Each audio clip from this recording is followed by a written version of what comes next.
Tomorrow, the 11th of November, marks the 100th anniversary of the end of the First World War. President Trump and the First Lady are taking part in memorial events in France this weekend. Meanwhile, across the Channel in London, a very public tribute is lighting the night sky to remember those Britain lost in the war to end all wars. Mark Phillips has the story.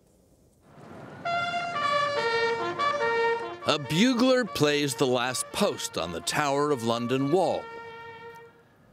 A flame appears, carried by one of the tower's ceremonial beefeater guards. One flame becomes two, then three. Civilian volunteers begin lighting others, first tens, then hundreds, then thousands, until a river of fire surrounds the ancient tower. 10,000 lights fill the dry moat, a tribute to the hundreds of thousands who fell in a war that ended a century ago. The flames for me represent both the kind of spirit and the energy of all of those lost men, but also the hope of peace.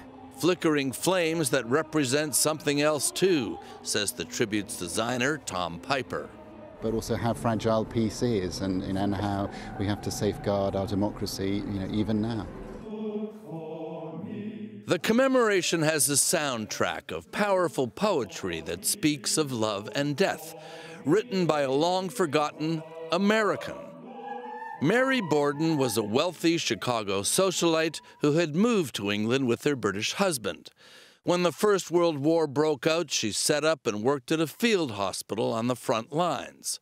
There meeting a British officer who would become her second husband and to whom she wrote the words that now complement the flames.